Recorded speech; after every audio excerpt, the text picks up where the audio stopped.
Welcome to SATV News. This is Nouri Alamin with the headlines. Bangladesh will overcome financial crisis by 2026. Government has taken special measures to save people from suffering, says Prime Minister.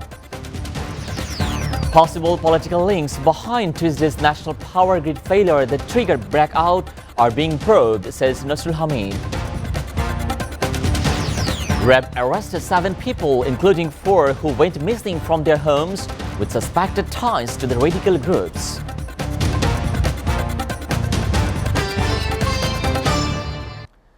Prime Minister Sheikh Hasina said that Bangladesh would overcome financial crisis by 2026. She also said her government has taken special measures so that nobody suffers from the disastrous period in 2023, which the world leaders are fearing about. The Prime Minister made the comment while addressing a press conference regarding her UK and US visit from Ganabhavan in Dhaka this afternoon. She also said that the participation at the 77th session of UNGA was very much successful. Regarding Rohingya issues, Hasina said that Rohingya repatriation was not possible due to the lack of Myanmar government's cordiality. She also claimed that the United States is patronizing the terrorists in Bangladesh by imposing sanctions against RAB.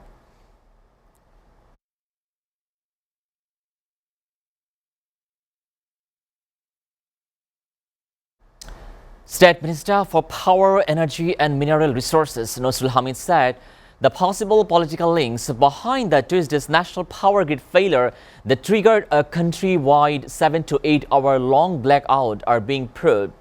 He also made the comment while addressing the press at the Secretariat in Dhaka today, responding to queries from the reporters on why the massive power outage happened. The State Minister said the 2 of the distribution lines in the western front of the country triggered a supply chain disruptions which later affected the whole country. He also added that no physical damage was reported, but when lines trip, it takes time to bring them up.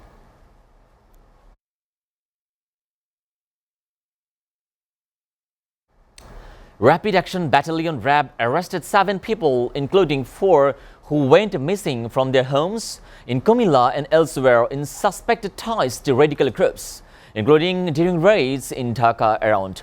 Director of the RAB's Legal and Media Wing Commander Khandakar Al-Moin made the disclosure while briefing reporters in Dhaka's Karan Bazaar this afternoon. He also said they tripped off a team of RAB 11 conducted separate drives in Munshiganj, Naranganj and Mymensingh district and arrested them. The RAB official informed that the leaders of the new militant organization inspired them to instigate people against the judicial department and the law enforcement agencies. They were also trained to create instability in the country.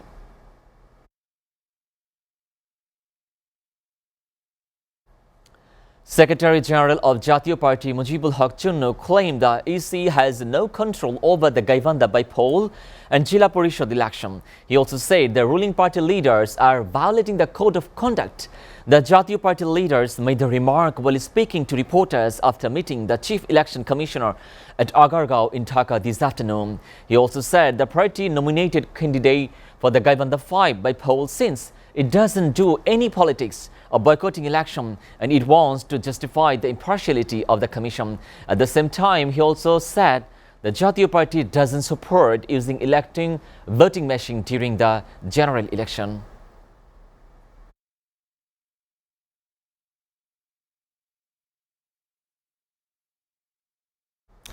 Tourist ship operation resumed in Cox's Bazar St. Martin's Road on a limited scale for the first time in the tourist session today. The ship Carnifuli Express carrying 750 passengers left the BIWT jetty at the Nuyanchara on Cox's Bazar around 7:15 in the morning. A team of tourist police was on board as part of the safety measures. Deputy Commissioner Muhammad Mamuni Rashid said that the tourists escaped and the ship Carnifuli Express would run on a trial basis on the road. He also said that due to the navigability crisis by the shipping service from the Teknaf has been suspected for the time being. Mohammad Rashid added the permit will also granted the other vessels in phases. The government is going to impose on Hilsha fishing, selling and transportation for the 22 days starting from the midnight. According to the decision of the Ministry of Fisheries and Livestock, the ban would remain effective till October 25. Considering the breeding session of the national fish Hilsha, the government imposed the ban to ensure that the safe spawning of the fish. During the Hilsha breeding period, a massive combined operation will be conducted at all the fisheries cart, warehouse and hot bazaars across the country. During this time, each fisherman's family will receive 20 kilograms of rice from the government under the Vulnerable Group Feeding Program. Fisheries and Livestock Minister S.M. Rizal Karim said that Bangladesh government earned $1.36 crore US from exporting 1,352 tons of Hilsha fish to India this year so far. He also said that Hilsha production had doubled for the last 12 years and the rate of production is now 90% as well. The minister disclosed the information while speaking at a press briefing, the Mother Hilsha Conversation Drive 2022 held at the Secretariat in Dhaka today. Regarding the 22-day ban on Hilsha fishing, selling and transportation, Rizal Karim said those found violating the law will face legal action, including imprisonment and fine. The none will be spared. He also added the ice factories of the district will be closed as well as during the ban. The government extended the reduced 5% value-added tax on edible oil on another 3 months to continue the relief for consumers from the indirect tax burden. The Finance Ministry issued a notification says that the extension up to December 31 and that comes after the benefit expired on September 30. The National Board of Revenue slashed on VAT on the soybean oil and unrefined palm oil from the 15% to the 5% during import and exempted the indirect tax at the production and trading that started the March amid the public outcry over the soaring prices of the key essential commodities. The prices of soybean oil also shot up over Dhaka 200 per litre. Viewers, we're taking a short break. Stay with us.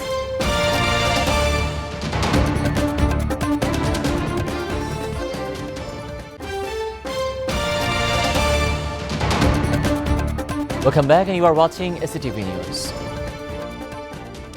A court in military ruled Myanmar jailed a Japanese documentary filmmaker for the 10 years for encouraging dissent against the military and breaking communications law. The jail term will be served concurrently. Citing the filmmaker lawyer, a Japanese foreign ministry official said the 26-year-old was sentenced to the 3 years in prison for incitement and 7 years for the violating a law on telecommunications. Teru Kavolta was arrested in July along with the 2 Myanmar citizens after taking photos and videos at an anti-coup protest in Yangon, the Myanmar's biggest city. He is currently detained in the Yangon's notorious insane prison where the political prisoners are kept, and proceedings are still underway over his alleged violation of the immigration law. South Korean security officials informed the U.S. Navy aircraft carrying the carrier strike group is moving into waters off the Korean peninsula as the tensions flare after a spat of the North Korean missile launchers over the past 2 weeks. South Korea's National Security Council NSC held an emergency meeting today after North Korea launched 2 more short-range ballistic missiles, the 6th such launch in the 12 days. The NSC warned that North Korea's provocation will face a stronger response as demonstrated by the redeployment as the aircraft carrier USS Ronald Reagan and the strike group into the East Sea, also known as the Sea of Japan. Earlier in the day, North Korea fired another 2 ballistic missiles, the 6th such banned launch in less than 2 weeks.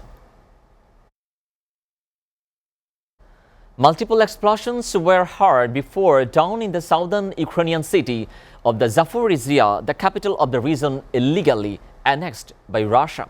The Ukrainian regional governor accused Russia of the targeting residential buildings with the missiles. The mayor also added that 2 people were killed and some are still under rubble following the fires and significant destruction as well. The attack came after the Russian President Vladimir Putin said the situation to stabilize in Ukrainian region claimed by Moscow.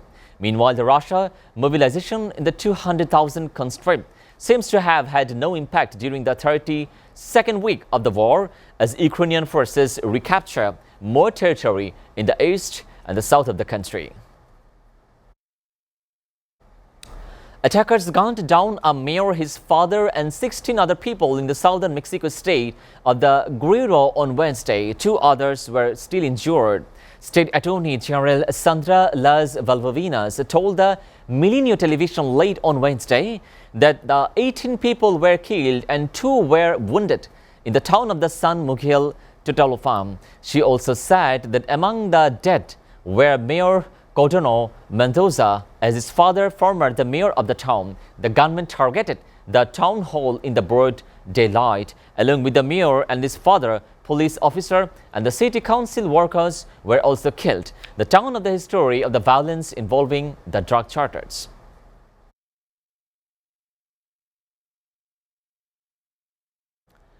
Bangladesh women team won against Malaysia by 88 runs in the 11th match of the Women's Asia Cup T20 2022 in Sylhet International Cricket Stadium. Fariha Trishna made a hat-trick on debut as Bangladesh set 130-run target against Malaysia. The 20-year-old bowler claimed Malaysia 3 key wickets. She got her first success at 5.2 over the removing the Durusingam. Later, he bagged the wickets of the Mas Elisha and the Maria Izzati Ismail respectively. Earlier, the Tigress scored 129 runs, losing 5 wickets. Nigar Sultana and the Murshida hit half-century as well. In response, the Malaysia team scored only 41, losing all 10 wickets. Before ending, we go through the SATV News headlines again. Bangladesh will overcome financial crisis by 2026. Government has taken special measures to save people from suffering, says Prime Minister. Possible political links behind Tuesday's national power grid failure that triggered blackout are being probed, says Nusrat Hamid. RAB arrested 7 people, including 4 who went missing from their homes with suspected ties to the radical groups.